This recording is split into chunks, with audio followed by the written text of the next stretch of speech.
হাঁটি হাঁটি পা দিতে দিতে আমার ছেলেও 7 বছরে পা দিল। এত তাড়াতাড়ি বড় হয়ে গেল ভাবতেই পারলাম না। ওই দিন মনে হয় ওকে বুকে জড়িয়ে কোলে নিয়েছিলাম। আজকে বাবাটার জন্য জন্মদিন উপলক্ষে কি আয়োজন করলাম তাই বা না তোমাদের সাথে শেয়ার করলাম। সকাল সকাল উঠে গেছি কারণ অনেক কিছু রান্না করতে হবে। এখানে সবজি নিয়েছি কোটার জন্য, সবজি স্টাইলে সবজি রান্না করব। ওই স্টাইলে কেটেছি। এখন এগুলোকে ভিজিয়ে রেখেছি কারণ এটার থেকে অনেক কালো পানি বের হয়। এগুলোকে এখন ভিজিয়েই রাখবো। এখন এটাকে বসিয়ে দেব, আদা সিদ্ধ করব। সবজি স্টাইলে রান্না করার জন্য আদা সিদ্ধ করতে হয়। এখানে মুরগির মাংস নিয়েছি আর এখানে রোস্ট রান্না করব, এর জন্য মুরগি নিয়েছি। এগুলোকে এখন ভেজে নেব, না হলে এই মুরগির রোস্টটা ক্ষয়ে যায় ওই কষানোভাবে রান্না করলে। তার জন্য আমরা বেশিরভাগ সময় ভেজে নিই। এই যে আদা সিদ্ধ হয়ে গেছে, এখন হালকা একটু লেবুর পানি দিয়ে নামিয়ে ফেলবো, তাহলে সবুজ থাকে। এখন সবজিটা রান্না করব। তেলটা দিয়ে দিয়েছি, পরিমাণ মতন পেঁয়াজ দিয়ে দিয়েছি, আদা রসুন দিয়ে দিলাম।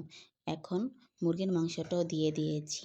আমরা চাইনিজ স্টাইলে সবজি রান্না করলেও ইউটিউবে যেটা দেখে ওভাবে রান্না করব না, ওইভাবে আমি খেতে পারি না। সয়া সস আর গোলমরিচ দিলে আমার শাশুড়ি যেই স্টাইলে রান্না করো ওইভাবেই রান্না করতে বলেছি, কারণ ওনার স্টাইলটাই আমার খুব ভালো লাগে। তার জন্য এবার এটাকে এখন ভালোভাবে কষাবো। কষানো হয়ে গেলে এটার মধ্যে পরিমাণ মতন দুধ দিয়ে দিব। এটা আরও পানিটা শুকিয়ে আসলে তারপরে এটার মধ্যে আর কাঁচামরিচ দিয়ে দিব, তারপরে দিয়ে দিব কর্নফ্লাওয়ার। এই যে হয়ে গেছে সবজি। আমরা এভাবে সবজি রান্না করি। আদা রসুন দিয়েছি, আবার জিরা বাটাও দিয়েছি, কিন্তু মশলা বাটা কিন্তু দিইনি। এই যে সবজি হয়ে গেছে, কালারটা দেখো অনেক সুন্দর এসেছে, আমার খেতে অনেক ভালো লাগে। যাই হোক, এখন রোস্ট রান্না করব। 1 চামচ ঘি দিয়ে দিলাম। এখন তেজপাতা এলাচ দিয়ে দিলাম। এখন পরিমাণ মতন পেঁয়াজ দিয়ে দিলাম। এটাকে এখন ভালোভাবে ভাজবো। পেঁয়াজ অনেকে ব্লেন্ড করে নেয়, আমরা নেই না, কারণ আমরা বেরেস্তা টক যেগুলো ব্লেন্ড করেছি, মশলা বাটাগুলো বেটেছি, এগুলো অনেক ধরনের ব্লেন্ড হয়ে গেছে। তার জন্য পেঁয়াজটা এইভাবে কুচি কুচি করে নেই। এখন বাদাম বাটাটা দিয়ে দিলাম।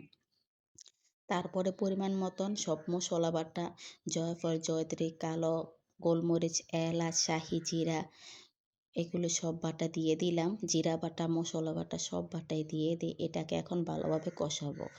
এখন প্রায় এই সব মশলা দিয়ে রোস্ট রান্না করি, আবার অনেক সময় রোস্টের মশলা দিয়েও রোস্ট রান্না করি। যেভাবে খেতে মন চায় ওইভাবে রান্না করি, কিন্তু এই মশলা বাটাগুলো দিলে কি অনেক মজা হয়। এই যে কষানো হয়ে গেছে, এখন রোস্টগুলো দিয়ে দিব। আজকে বেশি রোস্ট রান্না করব না, মনে হয় 8টা থেকে 12টা মনে হয় মুরগি আছে। এই কয়টাই রান্না করব, কারণ এতগুলো গরমের মধ্যে ছেলের জন্মদিন উপলক্ষে রান্না করছে, না হলে এগুলো রান্না করতাম না, এত গরম পড়েছে। এখন দুধটা দিয়ে দিলাম পরিমাণ মতন। এখানে গরুর দুধও দেওয়া যায়, ডিপ্লোমা দুধও দেওয়া যায়, যার যেটা ইচ্ছা। আমরা বেশিরভাগ সময় ডিপ্লোমা দুধটাই দিই। বেশিরভাগ দুধের জিনিস রান্না করার সময় আমি এটা করি। এই যে দেখো কালারটা কি সুন্দর এসেছে। পোলাও রান্না করব, পেঁয়াজগুলো ভেজে নিলাম। এখন আদা রসুন দিয়ে দিলাম। এখন পরিমাণ মতন পানি দিয়ে দিব। বলক আসলেই তারপরে চালটা দিয়ে দিব। এই গরমের মধ্যে রান্না করাটা যে কি টাফ, যে রান্না করে সে বোঝে। সবাইকে গরমের মধ্যে রান্না করে খাওয়ার জন্য ধন্যবাদ। পোলাওটা এখন বলক আসলেই হয়ে যাবে। পুরো ভিডিওটা নিতে মনে নেই, তার জন্য অর্ধেক পোলার ভিডিওই দিলাম। আর 12টা বাজে আমার ছেলের জন্য কেক এনেছে, ফ্রিজে ধুয়ে দিলাম। এখন ছেলেকে খাওয়াবো। এত মজাদার করে রান্না করলাম, ছেলেকে খাওয়াবো, এটাই তো স্বাভাবিক। আর আজকে আমার ছেলের জন্মদিন বলে কথা। এই যে সবজি নিয়েছি আর রোস্ট নিয়েছি, এগুলো আর হয়ে যাবে। এখান থেকে আবার আমি একটু খাবো না, ছেলে মেয়েদের খাওয়ানোর সময় মারা একটু খায়, এটাই স্বাভাবিক। এখন এটাকে ভালোভাবে পরিবেশন করলাম। এখন ছেলের সামনে নিয়ে গেলাম, বলতাছে অনেক সুন্দর হয়েছে, কিন্তু আমি কিন্তু রান্না করিনি, আমার শাশুড়ি রান্না করেছে। এখন ওকে খাইয়ে দিব। সবজির থেকে রোস্টটা বেশি পছন্দ করে। বলতাছে অনেক মজাদার হয়েছে আপা। আমার শাশুড়িকে আমার ছেলে আপা বলে, যে যে নামে ডাকে, এটাই স্বাভাবিক। রোস্টটা আসলে অনেক সুন্দর হয়েছে। আগে রোস্টটা মজা হতো, কিন্তু এখন এই মশলাগুলো প্রায় বাকি সময় আমরা এই মশলাগুলো দিই, এখন যেমন আরও বেশি মজা হয়।